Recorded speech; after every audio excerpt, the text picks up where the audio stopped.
Boa noite a todos e todas que nos assistem nesses instantes.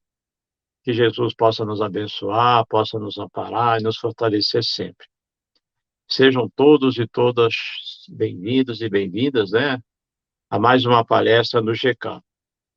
Me chamo Ailton e hoje sou responsável em dirigir as atividades que ocorrem, né, a palestra, a mensagem e a prece. A nossa palestra hoje será realizada pelo nosso irmão Sidney Fernandes, é um escritor, vários livros, é palestrante espírita de São Paulo, né? Estará conversando conosco hoje. Quem sabe pode muito, quem ama pode mais. Então, agora com vocês, o nosso irmão Sidney Fernandes, tema muito peculiar, muito interessante. Quem sabe pode muito, quem ama pode mais. Então, meu irmão, te passo aí agora a palavra e daqui a pouco eu retorno, viu? Jesus te abençoe. Muito obrigado, Ailton. Obrigado a todos, amigos e irmãos do Grupo Espírita Casa do Caminho de Brasília. Que a paz de Jesus esteja conosco mais uma vez. O trabalho que trazemos hoje foi inspirado no texto do livro Quem Sabe Pode Muito, Quem Ama Pode Mais, de autoria de José Mário Sampaio, psicografia de Vanderlei Oliveira. Asas da Felicidade. Não obstante os incontestáveis progressos alcançados pela humanidade nos últimos séculos, ainda estamos distantes do nivelamento entre as asas do intelecto e as asas da espiritualidade. Este trabalho tem por objetivo o despertamento para o amai-vos e o instruí-vos. Porquanto, de nada adiantam os grandes planejamentos e teorizações se não houver a devida correspondência da prática, do exercício, da aplicação. O que viemos fazer neste mundo? Qual é a finalidade da existência humana? Representantes de ordens filosóficas e religiosas responderão essas perguntas, cada um de per si, com elementos de suas crenças e convicções. Espíritas possivelmente dirão que estamos aqui para pagar dívidas do passado, para nos reconciliarmos com supostos adversários, criaturas que se consideram nossas inimigas. Para cá viemos para pagar dívidas e superar divergências? A encarnação pode ser comparada a uma lixa grossa que desbasta arestas e mazelas. André Luiz chama-a de carvão milagroso, capaz de absorver as máculas tóxicas e sombrias que portam os corpos perispirituais de espíritos endividados. Cada deslize, cada falta, cada ofensa, cada crime surgem em nosso plano perispiritual, em nosso corpo etéreo, como se fossem pontinhos negros, marcas que precisarão, mais cedo ou mais tarde, precisarão ser retiradas com o alvejante do trabalho, da persistência e do arrependimento. Além disso, a convivência com desafetos dentro da nossa casa, da família, ou mesmo fora de casa, pode resultar em reaproximação após alguns tempos aí de intriga ou mesmo de divergência. No entanto, devemos ir além dessas explicações. Qual a principal finalidade da existência humana? É a evolução. a principal finalidade da vida física é a evolução. Espíritos recebem novos corpos, condições familiares e profissionais, localizações adequadas, preparativos físicos e psíquicos, tudo de acordo com detalhado e minucioso planejamento desenvolvido por arquitetos de especializado Instituto Reencarnatório. André Luiz nos fala desta instituição no livro Missionários da Luz. São equipes recheadas de arquitetos, espíritos superiores, que vão nos trazer condições para o aperfeiçoamento do ciclo evolutivo e o crescimento das nossas potencialidades. Acima de tudo, a nossa presença aqui no planeta Terra, o objetivo da reencarnação é evoluir. Reencarnamos para evoluir, a fim de um dia retornarmos à vida verdadeira em melhores condições do que as que tínhamos quando aqui chegamos, quando nascemos. Cérebro ou coração? De que forma nós, que somos os protagonistas desses projetos, poderemos contribuir com os projetos dos elevados mentores do progresso, cuidando do cérebro ou do coração, buscando o progresso intelectivo ou do sentimento? Diz-nos a doutrina espírita, o basilar ensinamento de que a decolagem da alma rumo à jornada evolutiva dependerá de duas asas, a intelectual e a asa moral. O conhecimento intelectual caracteriza-se pela aquisição da cultura da vida, do universo e da missão dos homens. Quando nos prestamos a assimilar novos conceitos na exata medida da ampliação dos nossos horizontes. Já o conhecimento moral caracteriza-se pelo despertamento do sentimento, na exata medida em que o compartilhamento dos talentos, das potencialidades e dos dons de cada indivíduo, de cada espírito encarnado, deixa de representar interesse ou obrigação para realizar-se no bem-estar do seu semelhante, em processo de empatia concretizada pela generosidade.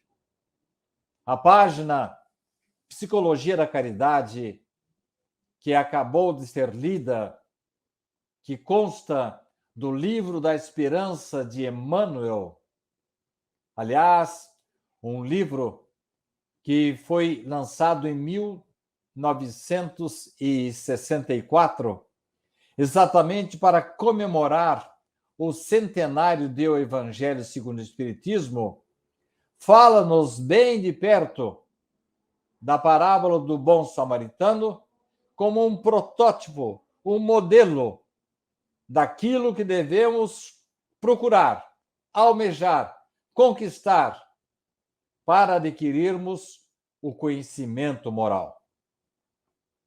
Jamais o homem poderá se identificar com os ideais divinos sem desenvolver as asas do cérebro e do coração, que o colocarão na rota rumo à perfeição. Essas asas, porém, precisam se desenvolver simultaneamente. Aí vem uma pergunta para nós. A decolagem já começou? Almas incipientes mais próximas da animalidade do que da angelitude começam a despertar, ainda que de forma incerta, de forma bruxuleante, com discretos ensaios de fraternidade. Quais seriam os primeiros sinais de cultura e humanidade? O despertamento do espírito da condição de animalidade foi gradativo, foi demorado. A princípio, por questão de sobrevivência, os instintos comandaram as ações do homem primitivo. Ainda em fase embrionária, os conhecimentos, mesmo precários, foram adentrando o cérebro em formação e, mesmo nesse momento inicial, ocorreram as primeiras manifestações de humanidade. Uma das primeiras demonstrações de solidariedade de que se tem notícia nos estudos arqueológicos foi uma perna quebrada. Isso mesmo. Uma estudante perguntou à antropóloga Margaret Mead sobre o que ela considerava como o primeiro sinal de civilização de uma cultura. Esperava-se que a cientista falasse em anzóis, utensílios de barro ou mesmo fragmentos de armas feitas com pedras amoladas. Não, nada disso. Margaret Mead apresentou um fêmur que sofrera quebradura e havia sido curado. No reino animal, explicou a cientista, quebrar uma perna significava a morte. Nenhum animal sobrevive com uma perna quebrada durante o tempo suficiente para a sua recuperação. Assim também era entre os homens. O homem primitivo, se quebrava uma perna, ficava impedido de correr, ir ao rio para beber, ou caçar, ou buscar suprimentos naturais. Um fêmur recuperado significa que alguém teve tempo e disposição para ficar ao lado do ferido e cuidar dele. Caros irmãos, o primeiro sinal evidente de civilização surgiu com a constatação de que alguém teve amor e consideração pelo outro, pelo semelhante. Se desde o princípio, na ignorância do estado primitivo, o homem tivesse seguido o caminho do bem, ainda assim não chegaria à perfeição, ainda que relativa, porque o caminho evolutivo pressupõe a aquisição de conhecimentos. Tomemos como exemplo uma criança. A bondade instintiva dessa criança poderá significar para nós? Será que ela não vai precisar das experiências de transição entre a infância e a maturidade? Não, ela vai precisar sim. Mesmo que ela seja muito boa, mesmo que ela tenha um excelente coração, vai precisar ampliar seus horizontes, aprender, instruir-se e definir a abrangência dos seus sentimentos.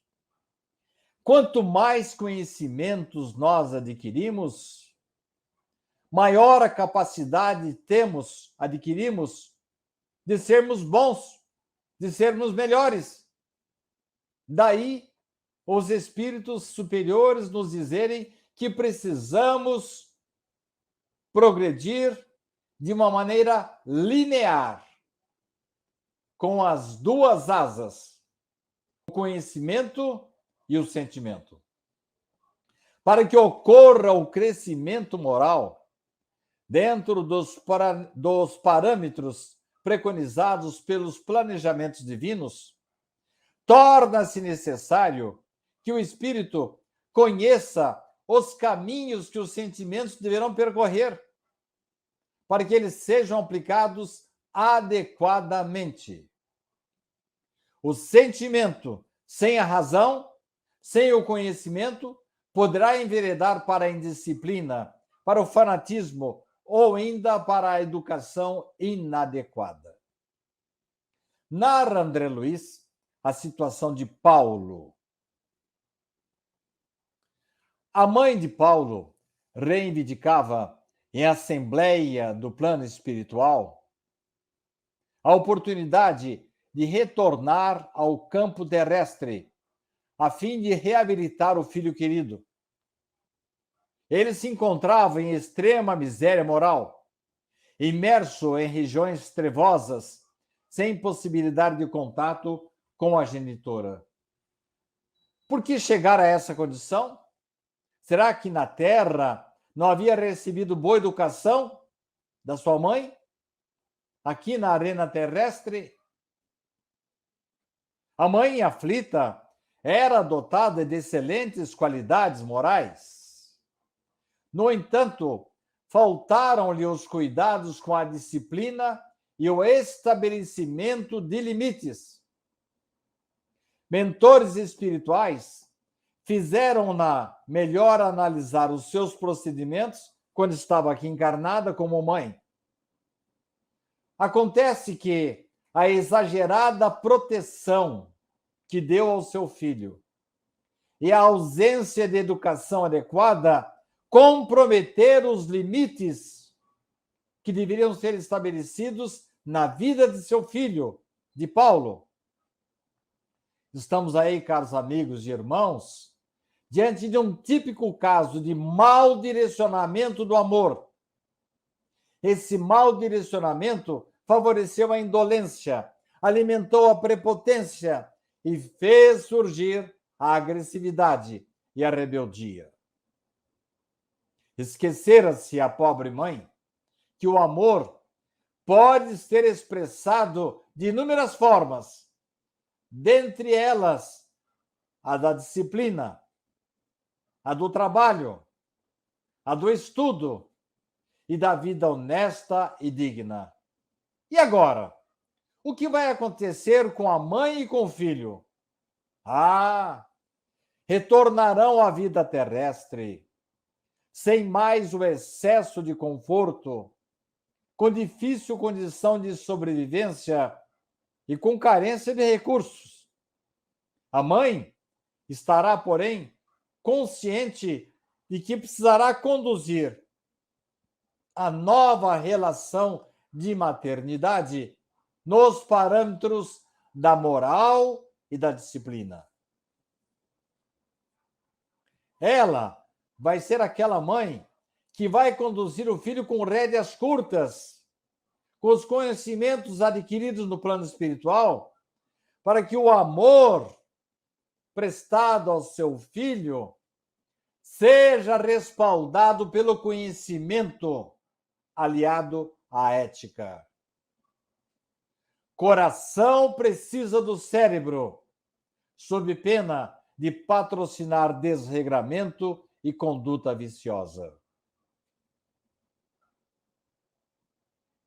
Trazemos agora uma outra narrativa, bem diferente. Um jovem sofreu um acidente. Estava pichando o muro de uma residência quando foi surpreendido pelo proprietário. Na fuga, caiu e fraturou a perna. O pai, será que o pai recusou-se a dar-lhe assistência, alegando a irresponsabilidade do filho na base do você errou, agora vire-se sozinho? Negativo. Sem nada a comentar, o pai deu todo o amparo ao jovem, visando minimizar o estrago. Arrependido, o acidentado pediu desculpas ao pai, que preferiu discutir o assunto mais adiante, depois que o filho estivesse plenamente recuperado. Tempos mais tarde, após 2 meses de dores, incômodos, imobilização e fisioterapia, O filho se achava quite com seu karma. Ah, mas foi surpreendido pelas palavras sábias do pai, carregadas de carinho, porém plenas de lógica e responsabilidade. Filho, seus sofrimentos foram apenas consequências de seus atos. Chegou a hora de você reparar o mal que provocou. Mas, pai, foi tão grave assim? Pensei que depois dos meus sofrimentos tudo estivesse bem. Sim, está tudo bem entre nós dois, mas não entre você e a pessoa a quem causou dano. Não entre você e a justiça divina. O pagamento começa agora, com a pintura do muro que você pichou. Nossa, pai, pensei que você gostasse de mim muito mais do que você imagina. Tão importante, porém, como o amor é a justiça. Há uma dívida a ser resgatada de sua responsabilidade, meu filho, intransferível. E se não efetuar o pagamento agora, mais tarde poderá ser mais difícil com as exigências da vida. É, pai, você tem razão. A cidade acaba de ganhar um novo pintor. Bom, eu espero que a cidade tenha se livrado de um pichador, disse o pai sorrindo. Amigos, irmãos, o amor não prescinde da razão, alimentado que é pelas regras que a asa da intelectualidade proporciona. Filhos sem freios e sem limites, agasalhados apenas com o algodão da condescendência, podem se tornar desonestos, criminosos e voltar ao plano espiritual em precárias condições que os obrigarão a difícil recomeço.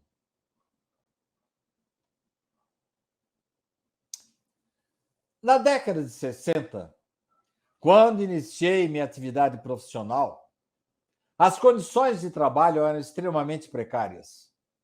Pude sentir pessoalmente, ao cabo de apenas 2 décadas, inegável avanço, que nos trouxeram, por exemplo, a informática, a internet, o telefone celular, só para citar as tecnologias mais conhecidas. Da mesma forma, outras áreas de ciências humanas e exatas tiveram formidável salto qualitativo, com incontestáveis progressos.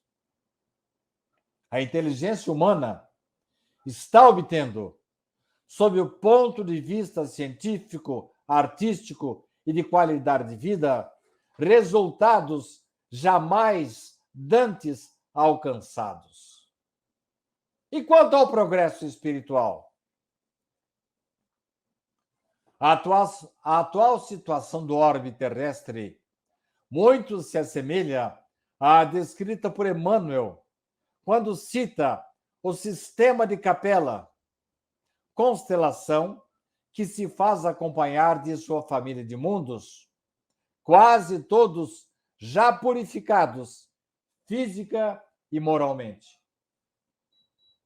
Embora um dos seus orbes houvesse atingido a culminância de seu ciclo evolutivo, lá ainda existiam alguns milhões de espíritos rebeldes de alto nível intelectual, mas de baixo nível moral. Renitentes no mal, dificultavam a consolidação de penosas conquistas no campo da piedade e da virtude. Foram exilados aqui para a Terra, quando ela se encontrava, quando era ainda um mundo em evolução primária. Não obstante próximos moralmente do nível dos terráqueos, intelectualmente, os capelinos eram muito mais evoluídos. Aqui, promoveram grandes transformações, como a domesticação de animais, a descoberta da agricultura, a formação da escrita, a utilização de metais e mesmo a vida urbana. Até hoje, antropólogos não sabem explicar o surgimento da chamada civilização neolítica, que tirou o homem da idade da pedra e o colocou em meio a significativas conquistas. Milênios depois, após cumprirem jornadas expiatórias, a maioria dos exilados de Capela retornaram ao planeta de origem. As duas asas, conhecimento e espiritualização,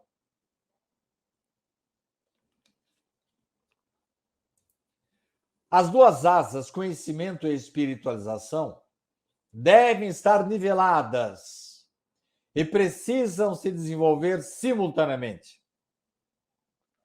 Com investimento intelectual, negligenciado o investimento moral, poderemos nos sujeitar a perigosos comprometimentos. O conhecimento nem sempre é suficiente para garantir a presença do amor nas relações. Não basta admitir superficialmente a vaidade, o melindre e o egoísmo. É preciso, além de aceitar, conscientizar-se de seus efeitos funestos, que podem perdurar por muitas vidas. Inteligências primorosas como Hitler, Átila, Stalin, Mao Tse-tung e muitos outros de tempos atuais, tempos que estamos vivendo agora, devotaram-se ao mal e fizeram estragos imensos para a humanidade. Permitiram-se desenvolver a asa da intelectualidade com pouca atenção ao aprimoramento moral e, lamentavelmente, desviaram-se de seus objetivos. Por outro lado, se formos buscar apenas o cultivo da virtude, sem o apoio do raciocínio e da razão, correremos um sério risco, o de cair no fanatismo. Vamos pegar um exemplo. Os eremitas do passado, que, por suposta espiritualização e demonstração de fé, entregavam-se a excessos mórbidos. Alguns rolavam nus pelos espinheiros ou se atiravam em charcos carregados de animais peçonhentos, porque acreditavam piamente que bastaria o sofrimento, que o sofrimento os purificaria. Mas não é esse o mesmo princípio dos que querem cultuar a divindade, mesmo nos dias atuais, martirizando-se? Algumas seitas religiosas adotavam a ordem do silêncio, buscando Deus ao se fecharem ao diálogo com os homens. Tais criaturas incidiam na fé sem obras, que ninguém aproveita. Eles dizem mais ou menos o seguinte aos sofredores que os procuram: olhem, eu já estou no caminho de Deus. Vocês vão se virando aí sozinhos, vão se aquecendo, alimentando, como puderem, que depois nós nos encontraremos lá no céu. O direcionamento de forças em favor dos carentes de toda ordem precisa estar revestido do filtro da intelectualidade para que os beneficie adequadamente, sob pena de se realizar o meio-bem, isto é, cuidar de um lado e descuidar do outro. O bem praticado com base apenas no sentimento, sem o auxílio mais acurado do raciocínio e da compreensão, pode ser ilustrado por intermédio desta oportuna mensagem de irmão X. Ela denomina-se Lição nas Trevas.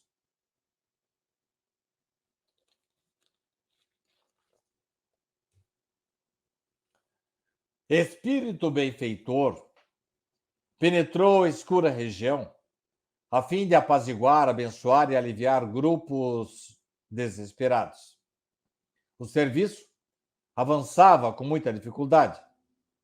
Quando um chefe das trevas, ao reconhecer o missionário, acalmou seus comandados, impondo-lhes respeitosa serenidade.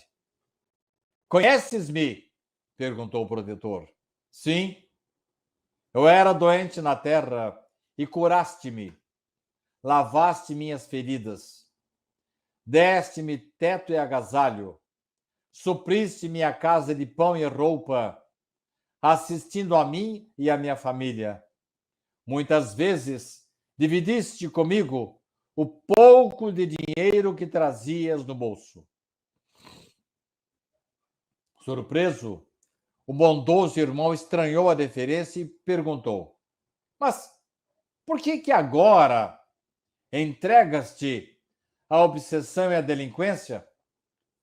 Simplesmente, meu caro amigo, porque amparaste a minha vida, mas não me ensinaste a viver. Abençoado sejam o pão e a generosidade que venhamos a estender ao semelhante. Diz-nos, porém, a razão que a assistência material deve ser acompanhada do ensino, do estudo, da profissionalização, da formação intelectual e da mensagem salvadora, para que os pobres e deserdados de toda sorte possam aprender a caminhar com as suas próprias pernas. Espíritas, amai-vos. Eis o primeiro ensinamento. Instruí-vos. Eis o segundo. Com essa épica exortação, o Espírito Verdade, em comunicação na Paris de 1860, chamou nossa atenção para as verdades da revelação cristã. Amigos e irmãos, nosso planeta clama pelo equilíbrio das asas da cultura e da moral, do cérebro acoplado ao coração e do amor sustentado pela intelectualidade. O mundo está despertando para a necessidade de unir o bem-estar moral com o gradativo progresso que vem sendo alcançado mercê dos esforços dos homens sob a inspiração de mestres da espiritualidade. Obviamente, a inteligência deve continuar com seu desenvolvimento. Porém, precisa ser acompanhada par e passo pelo sentimento, à medida que o mundo vai se livrando de tudo que enseja egoísmo, vaidade ou orgulho. A felicidade intelectual, a felicidade alcançada pelo progresso intelectual, logo dirá o homem que ela somente será completa com o progresso moral. O Espiritismo, nesse estratégico momento da humanidade, saberá direcionar as criaturas para esse objetivo definitivo. O homem espírita admite-se vaidoso e personalista, melindroso e egoísta. Porém, somente admitir tais imperfeições da alma pode ser somente um movimento cerebral da inteligência, iluminada pelo esclarecimento. Estar informado é a primeira etapa. Ser transformado é a etapa da maioridade. Estas sábias palavras, proferidas por Eurípides Barçanufo, relembram a velha dicotomia do ser humano: ouvir com o cérebro sem sentir com o coração. O estar informado, palavras do professor de Sacramento, Eurípides Barçanufo, representa o exercício da intelectualidade. Nada, porém, ela acrescentará ao nosso esforço evolutivo sem que a moral da transformação modifique o nosso comportamento.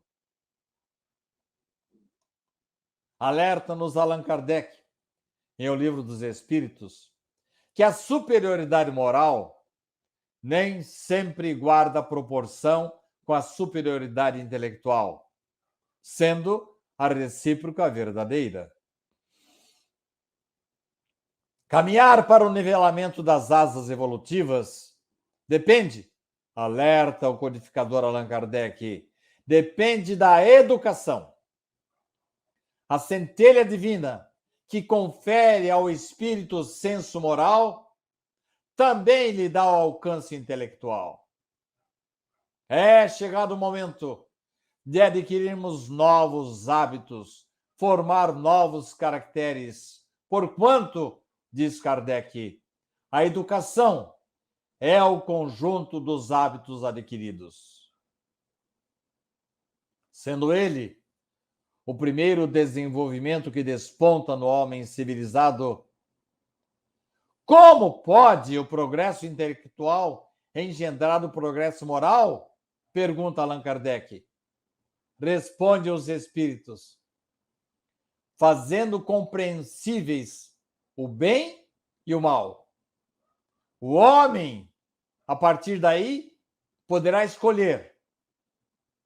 O desenvolvimento do livre-arbítrio acompanha o da inteligência e aumenta a responsabilidade dos seus atos.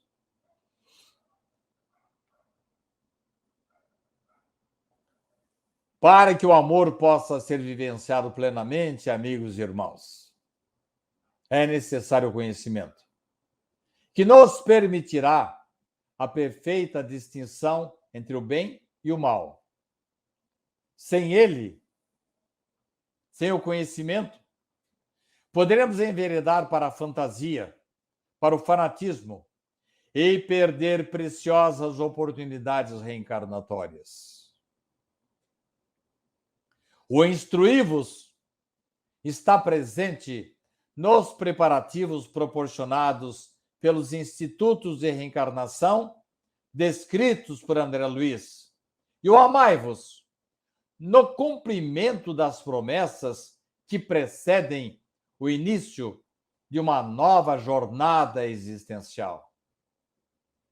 No encerramento deste trabalho, em que procuramos destacar a necessidade de as nossas práticas refletirem conhecimentos adquiridos, a necessidade de o sentimento, a bondade, a espiritualização serem acompanhadas do conhecimento intelectual,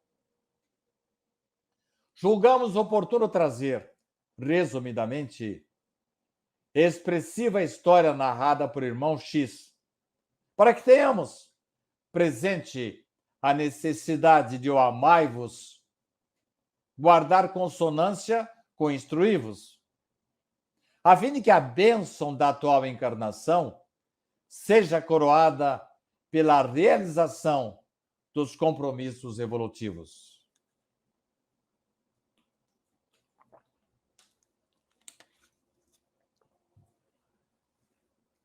A narrativa se inicia com o reencontro entre o autor, irmão X, e o seu amigo Custódio Saquarema, na vida espiritual. Ele sabia que Custódio havia recebido adequada educação religiosa em sua recente encarnação. Por isso, imaginava, Saquarema deve estar voltando cheio de plenas realizações no campo terrestre, coroado de plenas realizações. E ele provavelmente vai poder conduzir-se para instâncias superiores. Ao ser indagado quanto aos sucessos alcançados, Saquarema sorriu vagamente, dando a entender que as coisas não haviam ocorrido exatamente como esperava. Você não imagina, caro amigo, o que é uma obsessão disfarçada, sem mostras de violência, capaz de desviá-lo dos objetivos traçados. Lá na Terra, acumulei prestígio e dinheiro. Ah, mas eu volto mais pobre do que quando parti daqui. Cheguei ao plano físico levando excelente programa de trabalho que me garantiria um avanço. No entanto, fui localizado por velhos amigos e experiências não edificantes que passaram a exigir minha cooperação para se vincularem às sensações do plano terrestre. Ah, um detalhe. Eles não me violentaram, apenas insinuaram-se através de simples considerações íntimas. Na adolescência, instrutores, através de meus pais, exortaram-me a cultivar estudo, abnegação e aprimoramento. Ah, mas as vozes dentro de mim inclinavam-me ao descaso e à indolência. Ao iniciar a vida profissional, as advertências do alto se tornaram mais frequentes. E o que eu fiz? Acatei as sugestões das sombras, que me convenciam de que não seria possível conciliar trabalho com missão espiritual. Ah, depois do meu casamento, os chamados à espiritualização recrudesceram. Ah, mas a minha atenção estava a voltar para o dinheiro, posição e vida social. Na vida madura, ainda ouvia os espíritos clamando por minha elevação moral e execução dos compromissos que eu havia assumido. Ah, mas as vozes internas falavam mais alto. Não, Custódio, você tem muitas obrigações sociais. Você não está preparado ainda para essa seara de fé. Ah, quando a velhice, essas duas enfermeiras da alma, a velhice e a doença, chegaram, eu ainda ouvia os últimos convites da espiritualidade maior. Meus velhos parceiros, no entanto, não me davam trégua. Você, velho Custódio, que vai fazer com profissão de fé e mensagens do outro mundo? Amigos e parentes vão falar que você está ficando louco, senil. Ah, Custódio, tarde demais. Com você, meu caro amigo e irmão X, como você vê, meus perseguidores não me agrediram, nem me conturbaram a mente. Somente acalentaram o meu comodismo.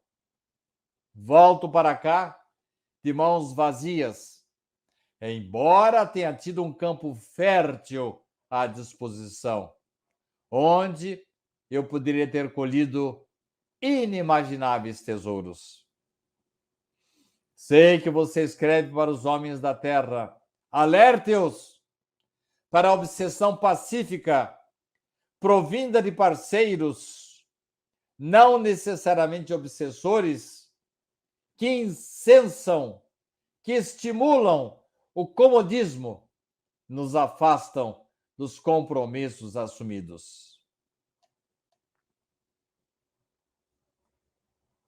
Richard Simonetti encerra o nosso texto de hoje. Ele costumava, a título de pilhéria, dizer que nós somos mestres em planejamento, porém incompetentes no fazejamento. As asas do progresso intelectual e moral devem crescer simetricamente, sob pena de continuarmos marcando passo em interminável trânsito entre a vida espiritual e a vida material. De nada adiantará a cultura se ela não se converter em obras. Teorizar, planejar e buscar intelectualização são passos preciosos que, infelizmente, ficarão mancos se não forem aplicados no divino embate da jornada evolutiva. Fiquemos com Emmanuel. Espíritas, jamais abdiquemos do estudo.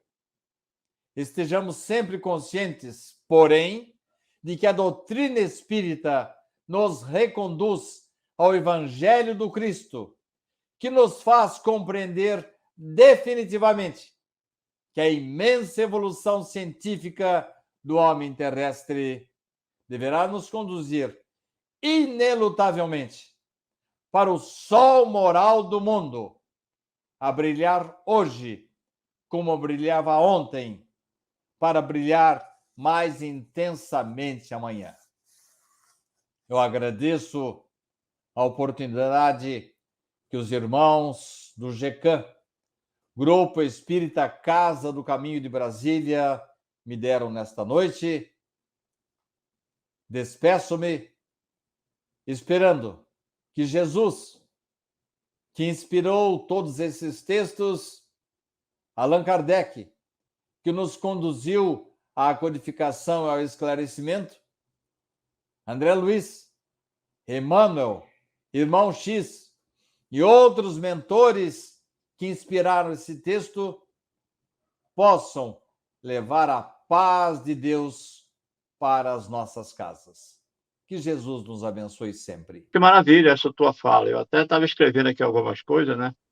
Aí eu me lembrei de Emmanuel no livro, acho que é o Vinha de Luz, que ele nos fala sobre o fazer, o saber e o fazer, né? Às vezes a gente sabe tanto e nada fazemos, né? Antigamente nós não sabíamos e fazíamos, às vezes com resultados quase sempre inconsequentes, né? E hoje a gente sabe e não faz, né?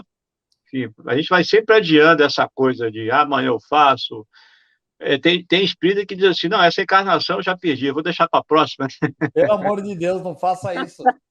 Eu já ouvi muito isso. Não, essa eu já não dou conta, vou deixar Mas para a sabe, próxima como se Ailton, fosse é, nós já estivemos em situação muito pior. Eu com entendo certeza. que alguma coisa que venhamos a aprender e venhamos a trazer de positivo para a encarnação já é um grande passo que estamos devagarzinho dando em favor do progresso nosso e da humanidade. Com Muito certeza. bom esse texto. Quem sabe pode muito, quem ama pode mais, porque realmente a instrução, o planejamento, a cultura são fundamentais. Mas se não tivermos amor no coração, se não formos cristianizados, e a ciência está descobrindo isso agora, médicos, cientistas estão dizendo que se a pessoa não se espiritualizar, ela vai ter problemas no coração, problemas de cicatrização, vai ter dificuldades num pós-operatório, vai ficar mais doente, porque a pessoa precisa espiritualizar-se. Eles não falam claramente em religião, mas falam em espiritualização. E é isso que a doutrina espírita nos traz. O instruí-vos, importantíssimo, mas o amai-vos. E eu acho que o amor em relação a nós e à humanidade pressupõe que nós não deixemos jamais de estudar, de aprender. Com certeza, sim. mais uma vez, agradecer ao nosso palestrante, o escritor Sidney Fernandes, né? Que Jesus o abençoe, o proteja e o fortaleça sempre, para que você possa estar mais vezes conosco aqui, trazendo essa mensagem de reflexão, tá bom? Pode falar, Ailton, Sidney. só para encerrar, eu gostaria de agradecer a oportunidade e lembrar que agora, a partir da próxima segunda-feira, nós estaremos lançando aqui em Bauru o meu 16º livro, que é o Dr. Galton, o Escultor de Novos Tempos, que está sendo lançado pela editora SEAC, do Centro Espírita Amor e Caridade de Bauru. Então, Que maravilha. nós teremos o lançamento na segunda-feira e na quarta, às 20 horas. Na quinta-feira, no dia 11, às 15 horas. E no dia 14, domingo, às 9 horas da manhã. Então, eu quero aqui agradecer a oportunidade e estender o convite a todos os irmãos que possam acompanhar o nosso lançamento. E ele vai ser transmitido tanto pelas redes sociais do Centro Espírita Amor e Caridade, como as minhas particulares. Então, quem tiver algum interesse em acompanhar esses trabalhos, entrem, por favor, lá no meu site, www.sidneyfernandes.com.br, e lá vocês vão ter tanto as instruções, os meus demais livros, como terão ali 2 links, tanto para ouvir como para assistir ao vídeo das palestras que serão transmitidas ao vivo. Então, Ailton, obrigado pela oportunidade e que Jesus possa abençoá-los sempre nesse glorioso trabalho realizado aí por esses irmãos do GECAM, Grupo Espírita Casa do Caminho de Brasília.